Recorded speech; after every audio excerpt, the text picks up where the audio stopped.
Hello दोस्तों, स्वागत है आप सभी का हमारे यूट्यूब चैनल में। दोस्तों, आज के इस वीडियो में हम कक्षा 7वीं विषय हिंदी अर्धवार्षिक पेपर जो कि आपका 16 तारीख को पहला पेपर होने वाला है, अर्थात 16 दिसंबर को आपका हिंदी का पेपर है। तो बिल्कुल 100% रियल पेपर देखने वाले हैं। यदि आप हिंदी विषय में जो आपका पहला पेपर है अर्धवार्षिक परीक्षा का, इसमें आप 60 में से 60 अंक लाना चाहते हैं तो आप हमारे वीडियो को पूरा देखिए। इसमें आपको विद सॉल्यूशन के साथ पूरा पेपर बताया जाएगा, उत्तर सहित आपको बताया जाएगा। और चैनल पर नए हैं तो प्लीज़ चैनल को सब्सक्राइब कीजिए, अपने दोस्तों के साथ वीडियो को शेयर कीजिए ताकि सभी को यह पेपर मिल सके। तो यहाँ पर कुछ इस प्रकार से यहाँ पर जो आपका पेपर आएगा, पूर्णांक 60 अंक का आपका पेपर आएगा और समय जो है आपको 2.5 घंटे का समय दिया जाएगा। तो यहाँ पर सबसे पहले निर्देश दिया गया है कि सभी प्रश्न जो है हल करना अनिवार्य है। यहाँ पर बहुविकल्पीय अर्थात विकल्प दिए गए हैं। प्रश्न 1 से 5 तक आपके विकल्प दिए गए हैं। तो सबसे पहले हम विकल्प देख लेते हैं, फिर इसके आपको आंसर बताए जाएंगे। तो यहाँ पर पहला प्रश्न है, फूले कदम कविता में कवि का मन किसे छूना चाहता है। 4 विकल्प दिए गए हैं। 4 विकल्प में से इसका जो उत्तर हो जाएगा, सी नंबर का विकल्प इसका उत्तर होगा कदम्ब को। तो आपको उत्तर में क्या लिखना है, कदम्ब को पहले का सी नंबर का उत्तर होगा। दूसरा विकल्प है, दीपू से सभी क्या करते थे। तो दीपू से सभी क्या करते थे, 4 विकल्प दिए गए हैं। प्रत्येक क्वेश्चन 1 अंक का है, यहाँ पर आप देख सकते हैं पीछे लिखे गए हैं। तो दीपू से सभी क्या करते थे, ईश्रिया करते थे, अर्थात यहाँ पर ईश्रिया करते थे। तो यहाँ पर ए नंबर का ऑप्शन इसका उत्तर होगा। तीसरा है, आज रविवार का दिन है, वाक्य में रेखांकित शब्द का समानार्थी शब्द कौन सा है। तो यहाँ पर रविवार का जो है एक दिन का नाम है, तो यहाँ पर यह क्या हो जाएगा, एक दिवस हो जाएगा। सी नंबर का विकल्प इसका उत्तर हो जाएगा। चौथा दिया गया उत्थान का विलोम शब्द है।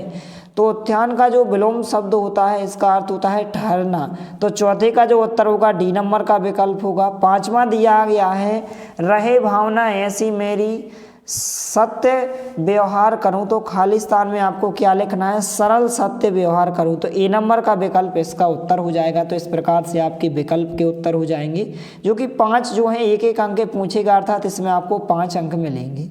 इसके बाद रिक्त स्थान दिए गए हैं, जो कि प्रश्न क्रमांक 6 से 10 तक रिक्त स्थान दिए गए हैं।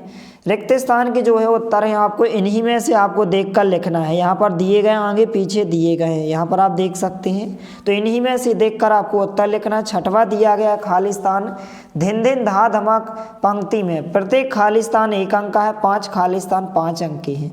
तो धिन धिन धा धमक पंक्ति में कौन सा अलंकार है, तो इसमें जो है दिया गया है अनुप्रास अलंकार। तो पहले में आपको क्या लिखना है, अनुप्रास अलंकार, जो कि यहाँ पर दिया गया है आपको। तो इस प्रकार से आप लिखेंगे अनुप्रास। इसके बाद दूसरा खालिस्तान दिया गया है 7वां, अष्टांग योग का चौथा अंग होता है। तो अष्टांग अंग का जो चौथा यहाँ पर अंग होता है वह प्राणायाम होता है, यहाँ पर जो कि दिया गया है। तो आपको उत्तर में जो कि यहाँ पर दिया गया है, तो उत्तर में आपको क्या लिखना है, प्राणायाम लिखना है। क्या लिखना है, प्राणायाम। इस प्रकार से आप उत्तर में लिखेंगे। इसके बाद 8वां दिया गया, दया करने वाले व्यक्ति को क्या कहते हैं। तो दया करने वाले व्यक्ति को दयालु कहते हैं, जो कि यहाँ पर दिया गया है। तो 8वें नंबर के खालिस्तान में आपको उत्तर में क्या लिखना है, इस प्रकार से आपको दयालु लिखना है। इसके बाद 9वां दिया गया है, पंख बना खालिस्तान मेघ भजे। तो पंख बना हरिचंदन। तो 9वें के उत्तर में आपको क्या लिखना है, हरिचंदन लिखना है। उत्तर में आप क्या लिखेंगे, हरिचंदन लिखेंगे। इस प्रकार से 9वें का उत्तर हो जाएगा। 10वां दिया गया, भारत एक खोज खालिस्तान द्वारा लिखी गई एक प्रसिद्ध पुस्तक है। तो जवाहरलाल नेहरू द्वारा। तो जो कि यहाँ पर दिया गया है, तो उत्तर में आपको क्या लिखना है, जवाहरलाल नेहरू। इस प्रकार से आप उत्तर में लिखेंगे जवाहरलाल नेहरू, जो कि दिया भी गया है, या फिर आप इस प्रकार से लिखेंगे। तो इस प्रकार से आपके पाँचों के पाँचों खालिस्तान के उत्तर हो जाएंगे। इसके बाद यहाँ पर जो अति लघु उत्तरीय प्रश्न दिए गए हैं, यहाँ पर प्रश्न क्रमांक 11 से 16 तक आपको 2-2 अंक के अति लघु उत्तरीय प्रश्न दिए गए हैं। यहाँ पर 11वां प्रश्न है, शाम के समय गंगा नदी कैसी दिखाई देती है। तो शाम के समय जो है गंगा नदी शांत और अद्भुत दिखाई देती है। तो 11वें नंबर के उत्तर में आपको क्या लिखना है, शांत और अद्भुत। आपको बाद में आंसर भी बताए जाएंगे, वीडियो के लास्ट में आपको आंसर बताए जाएंगे। तो यहाँ पर शाम के समय गंगा नदी जो है शांत और अद्भुत दिखाई देती है, इस प्रकार से उत्तर होगा। 12वें नंबर का क्वेश्चन है जो कि 2 अंक का पूछा गया, दीन दुखी जीवों के प्रति हमारा व्यवहार कैसा होना चाहिए। तो उत्तर में आप लिखेंगे कि दीन दुखी जीवों के प्रति हमारा व्यवहार संवेदनशील और दयालु होना चाहिए। कैसा होना चाहिए? संवेदनशील। आप उत्तर में लिखेंगे संवेदनशील और दयालु। जैसे आप इस प्रकार से लिखेंगे संवेदनशील और दयालु, जैसे यहाँ पर हमने लिखा है संवेदनशील और यहाँ पर दयालु। तो उत्तर में आपको लिखना है कि दीन दुखी जीवों के प्रति हमारा व्यवहार संवेदनशील और दयालु होना चाहिए। इसके बाद 13वां है, दादी की घड़ी कहानी के अनुसार असली जो अलार्म होता है वह कहाँ होता है। तो दादी की घड़ी के कहानी के अनुसार असली अलार्म जो होता है हमारे मन में होता है। कहाँ होता है? हमारे मन में होता है। तो इस प्रकार से आपको लिखना है कि हमारे मन में होता है। इस प्रकार से आप उत्तर लिखेंगे कि दादी घड़ी यहाँ पर कहानी के अनुसार जो होता है असली अलार्म हमारे मन में होता है। इसके बाद प्रश्न क्रमांक 14 है जो कि 2 अंक में पूछा गया, गणगौर मध्य प्रदेश के किस क्षेत्र का लोक नृत्य है। तो जो गणगौर होता है वह मध्य प्रदेश के जो है निमाड़ और अंचल क्षेत्र का लोक नृत्य होता है। आप उत्तर में क्या लिखेंगे? निमाड़ और अंचल प्रदेश, निमाड़ और अंचल क्षेत्र। क्या लिखेंगे? निमाड़ और अंचल क्षेत्र। प्रश्न क्रमांक 15 है, योग को अति सूक्ष्म साधन कौन कौन से हैं। तो योग के अति सूक्ष्म साधन आपको आंसर आपकी जो यहाँ पर आपको बुक मिली है उसी में आपको आंसर मिल जाएगा। इसके बाद प्रश्न क्रमांक 16 है, निम्नलिखित शब्दों के तत्सम रूप लिखो। जल का लिखना है। तो जल का जो यहाँ पर तत्सम शब्द होता है वह पानी होता है। तो पहले का आंसर आप क्या लिखेंगे? जल का तत्सम शब्द पानी हो जाएगा। दूसरा दिया गया है पुष्प। तो पुष्प का जो है यहाँ पर तत्सम शब्द क्या हो जाएगा? फूल हो जाएगा। तो उत्तर में आप क्या लिखेंगे? फूल लिखेंगे। इसके बाद दिया गया है यहाँ पर पर्वत। तो पर्वत का यहाँ पर तत्सम शब्द क्या हो जाएगा? पर्वत हो जाएगा। तो उत्तर में आप क्या लिखेंगे? पर्वत। तो इस प्रकार से सबसे पहले हम इनके उत्तर देख लेते हैं। प्रश्न क्रमांक 1 से 16 तक एक साथ आपको उत्तर बताए जाएंगे। तो यहाँ पर इस प्रकार से आप देख लीजिए, जो विकल्प दिए गए हैं पहले का आंसर कदम्ब को हो जाएगा, दूसरे का आंसर ईसरिया होगा, तीसरे का दिवस होगा, चौथे का ठहरना, 5वें का सरल। इसके बाद खालिस्तान देख लीजिए आप, इनका आप स्क्रीनशॉट भी ले सकते हैं। खालिस्तान में 6वें नंबर में लिखना है अनुप्रास अलंकार, 7वें का उत्तर प्राणायाम होगा, 8वें का उत्तर दयालु होगा, 9वें का हरिचंदा, 10वें का जवाहरलाल नेहरू।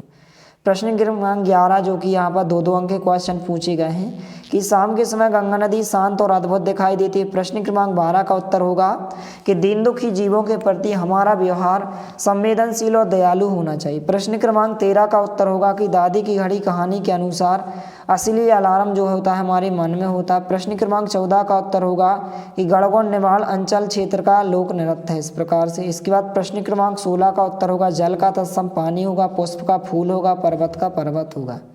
इसके बाद हम प्रश्न क्रमांक 17 से आगे की प्रश्न देख लेते हैं। तो यहाँ पर आप देख सकते हैं प्रश्न क्रमांक 17 से 22 तक लघुत्तरीय प्रश्न दिए गए। लघुत्तरीय प्रश्न क्रमांक 17 से 22 तक जो कि 3-3 अंक के प्रश्न दिए गए। सबसे पहले आप प्रश्नों को देख लीजिए और आप कमेंट सेक्शन में कमेंट जरूर करें और चैनल को सब्सक्राइब जरूर करें। तो यहाँ से आपके सभी प्रश्नों के उत्तर आपको बताए जाएंगे। प्रश्न क्रमांक 17 है, नेहरू जी ने अपनी भस्म को गंगा डालने की इच्छा क्यों व्यक्त की है। प्रश्न क्रमांक 18 है, मेघ बजे कविता में कवि ने किन किन बातों का उल्लेख किया। प्रश्न क्रमांक 19 है, सज्जनता की पहचान किससे होती है। प्रश्न क्रमांक 20 है, मैत्री भाव जगत में मेरा सब जीवों से नित रहे, इस पंक्ति का भावार्थ लिखिए। प्रश्न क्रमांक 21 है, नेहरू जी ने अपनी भस्म को गंगा में डालने की इच्छा क्यों व्यक्त की है। प्रश्न क्रमांक 22 है, पढ़ते समय दीपू को कौन कौन परेशान करता था और कैसे। इसके बाद दीर्घोत्तरीय प्रश्न जो कि प्रश्न क्रमांक 23 से 26 तक प्रत्येक प्रश्न 5 अंक का है। प्रश्न क्रमांक 23 है, किसी एक महापुरुष के 10 वाक्य लिखिए। जैसे जवाहरलाल नेहरू की आप लिख सकती है, महात्मा गांधी की या डॉक्टर अम्बेडकर की।